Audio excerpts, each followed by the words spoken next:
Bismillahirrahmanirrahim. Hudaý tebarek we taala 20-nji ady El-Alim celle celaluhu. Özü de fikir subuti sıfatı badiliye şol Hudaý taalaň ilim diýen sıfaty. El-Alim sigaye mübalağa edebiyat Arapda beter bilýän nidigi. Hudaý taala hemme zady bilýär musulman dogallar. Hudaý taalaň ýanyna basyrgyly zat ýok. Her zadyň içini, daşyny, görünüp duran yerini, görünmeýän duran yerini, awnugyny, iýertini Hudaý taala bilýär. Hudaý taalaň ilminiň ýanyna zaman metrehdäl, geçeni de bilýär, geljegi de bilýär, şu mahalky ýagdaýlarda bilýär. Her ýaňada bolasyn, mekan metrehdäl, 7 gat göňüň defetinde bolsun, 7 gat ýeriň aşagynda bolsun, Hudaý taalaň ilmi hemme zady gawapdy musulman dogallar. Hudaý taala ilmi bilen hemme zady daşyny ehat etip hemme zady bilip dudip Hudaý taala metni Qur'anyna aýtdy. Qur'any Kerimiň içinde Hudaý taalaň Alim diýen adynyň gurrun kän gelýär. Hudaý taalaň ilmi hemme zatdan giň molly. Hudaý taala gözlüň hyýanatyny bilýär, yüreklerdäki geçýän zatlarda bilýär. El-Alimul Qadir bolup gelýär. El-Azizul Alim bolup gelýär. Semi'un Alim bolup gelýär. Kefâ billahi alima bolup gelýär. Rabbena inneke ta'lemu ma nukhfi we ma nulin. Ey bar Hudaýa, basyrýan zatlarymyzda bilýänsen, aşkar etýän zatlarymyzda bilýänsen. Ey adamlar, bilin Hudaý taala içinizdäki zatlar bilýänler, habardar bolun. Aya adamlar bilmeýärmi? Hudaý taala olun sirri ogrinça necva edip kepleşellerini eşdiýär. Hudaý taala gaýplardäki zatlarda bilýänler. Gaýbyň asarlary Hudaý taalaň ýanynda. Hudaý taaladan başga hiç kim bilmeýär. Ve ya'lemu ma fil berri vel bahr. Düzdäki zatlarda bilýär Hudaý taala, derýadäki zatlarda bilýär. Her bir bagdan bir ýafragy gaçda Hudaý taala bilýär. Yerin garankylyklaryna bir däne çykyp gelýär, onu Hudaý taala bilýär. Öl gury ýok, hemmeti Hudaý taalaň ýanyna kitapda Hudaý taala hemmetinden habar diýip Qur'anyň içinde kän bir ilim sıfaty alim diýen ady Hudaý taalaň gelýär musulman dogallar. Hudaý taala bilýär, bizi insanlar da bir näçe zatlar bilýär. Emma biziň ilmimiz bilen Hudaý taalaň ilmi fark etýär. Hudaý taalaň ilmi namahdud, aňyrsy ýok musulman dogallar. Emma sen men ilm bellice aňyrsy bar. Hazreti Musa peýgamber Hazreti Hızr aleyhisselam bilen yoldaş bolanna şonu bir keştiye minilediye. Otiqala keştiğin bir guşetinden bir kuş gelip de bir guşetinde oturup deryadan bir qatre su aldı. Hızr aleyhisselam aytdy: "Ey Musa" diýdi. "Bilýänmiş näme misallıydı?" "Yok" diýdi Musa peýgamber. "Onu" diýdi, "Sen men ilmim" diýdi. "Hudaý taalaň ilminiň ýanyna deryadan bir qatre ýalakdy" diýip aýtdy gözde. Kim aýdypdy şonu? Bir insani ki Hudaý taala on hakynda öz ýanymyzdan ilmi leduni berdik diýen adamsy. Kim eşdipdi? Ulul azm bolan Musa peýgamber. Biziň ilmimiz Hudaý taalaň ilminiň ýanyna deryadan qatre ýalakdy diýip aýtdy. Ey musulman dogallar, bir az fikir edeyli. Hudaý taalaň bu kadar milyard ha yaradan zatlar bar. Görünýän, görünmeýän. Indi görünmeýänleki dursun, bilen hiç gaýsyn bilemzak. Emma görünýän zatlardan öz döwrekdaşymyz zäki zatlar bilet. Bu kadar zatlar bar görünýän zatdan, falan ýaňada falan bir seýara keşif bolupdyr. Falan ýaňada falan zat keşif bolupdyr diýip şundirek günne eşit durmazmy? Ondan soňra da şu görýän zatlarymyzyň içinde, bilýän zatlarymyzyň içinde de şuň aňyrsyna ýetdik diýsek de İmam Muhammed Gazzali rahimehullah aýdyşy ýalyk perden bersinden özep duran ýalyk da sen. Ve arada perde baýalyk aňyrsyna ýetemzak. Emma Hudaý taala alimul gaybi we şehade. Görünmeýän zatlarda bilýär, görünýän zatlarda bilýär. Bir bilmekligi ki onun aňyrda bilmek ýok musulman dogallar. Nahaýetine ýetigilla. Bir sadece misal, şu mahal bir deskany bir adam bejerýär, başga adamlarda istifade etýär. Şu deska barada haýsynyň ilmiken, bejerýän ona näme sistem goýupdyr, içinde näme gataat goýupdyr, ona ýetik da, emma senin menki daşyndan istifade etýär. Hemme mahlukatlar kim mecerýär, kim yaratýar? Hudaý taala. Ala ya'lemu men halaq. Aya yaradan gaw bilmeýärmi? Yaradan Hudaý taala her mahlugyna näme sistem goýupdyr, onu hemme kişiden gaw bilýär.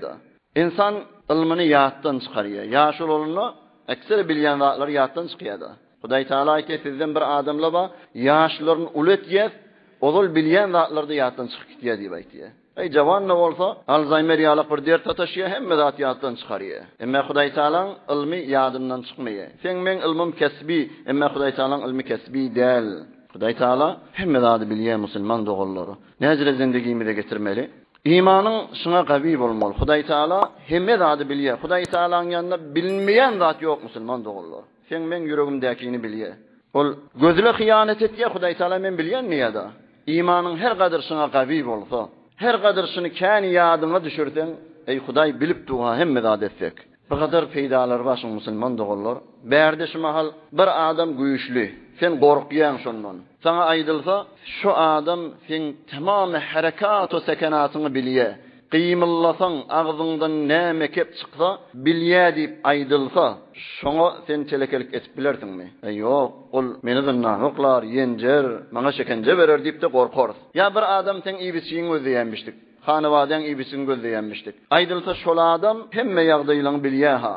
Qyýmylladyň habar ba ha şoň diýip aýdylsa, şu adam marada bir edebi edertmi? Agzymyzdan çykýan keple ya etýän işlemiz ýok. Ay bir wagt ırsal ketamasyň menden diýip şey diýer. Ya birini gowurýan, narahat edesin gelmeýär. Aýdylsa ki şol adam senden habary ba, nämetdiň? Öýüňde, ýekeliňde, jimiň içinde her ýaňada bolsaň seni bilýär diýip aýdylsa, ay narahat bolamasyn diýip şoňa bir edebi etmer.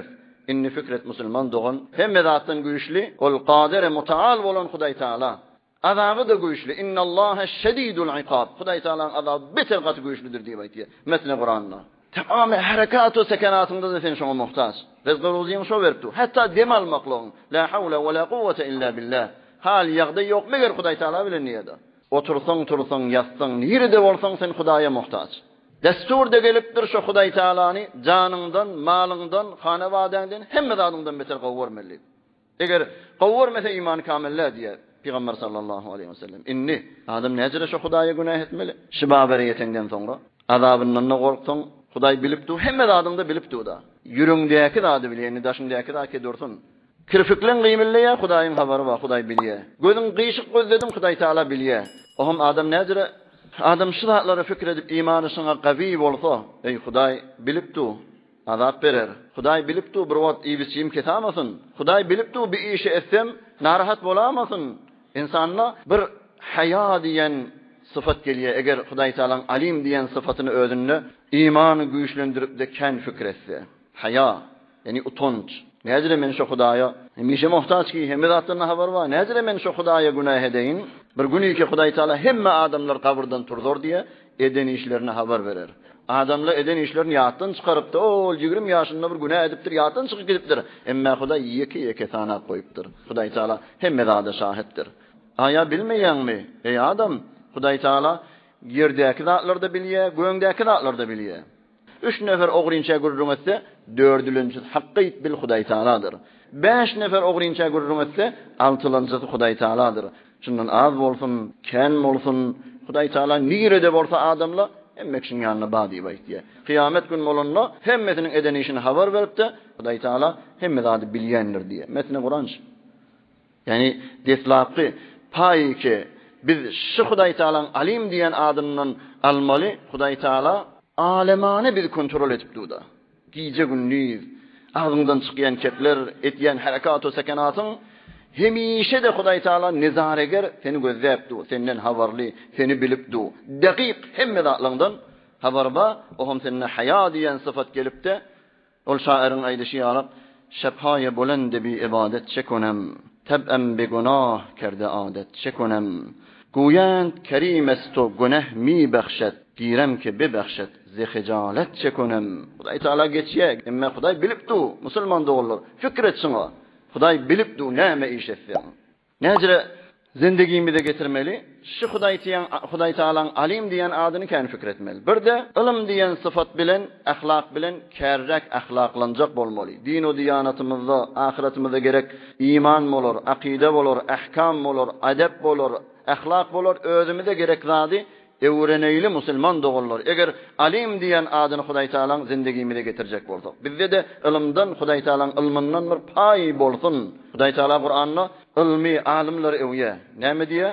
Hudaý Taaladan gorkýan adamlar alim adamladyr diýär. İman getiren adamlar Hudaý Taala derejeni galdyrýar, emma ähli ilimlaň derejesini beter galdyrýar diýär. Tenha zady ki Peygamber sallallahu aleyhi ve sellem şonu menden kän dile diýipdir, näme? Mal, maqam ýok. Ve kur Rabbi zidni ilme. Ey bar Hudaýa, ilmim artdyr diye. Peygamberimiz sallallahu aleyhi ve sellem näme diye? Haýsy bir adam bir mescide gaýsa, bir hüjre gaýsa, bir alymyň ýanyna, bir ahunnadan ýanyna, din we diýanatymdan gerek zadım öwreneýin. Elhamdülillah men şondan şenim gelip tutsa. Hudaý Taalaň ýaxşy atlar aýdylýa, bir näçeni eşdert zindegimizde piýade der, din we dünýämiz abad bolar diýip. Hudaý Taala şol ýol ýürüýän wagtynda beheşden bir ýoly şoňa asan etip goýar diýip aýdýar. Göze. Bu adam hasiyetinden ulemalar diye, haýsy adam alim diýen adyny ya alim, ya alim, ya alim diýip kanaýsa Hudaý Taala özüni tanymak, ma'rifet, din we diýanaty bilmek, bu ilmliň gafylaryny Hudaý Taala oňa garşy açar. Kan malumaty Hudaý Taala barada, din we diýanat barada köfeler. Ya alim, ey bilýän Hudaý Taala maňa da bildirdi diýdi. Hudaý tebarek we taala ýaxşy atlarynyň hormatyna hemmelerimizin günahını geçtin. Hemmemiz bu dünyada abray, ahirinde iman, ahiretde beheşt cavidan nasip etsin. برای مشاهده ویدیوهای بیشتر به کانال یوتیوب سخنرانی‌های علماء ترکمن سر بزنید، مشترک بشید و منتشر کنید، اجر ببرید.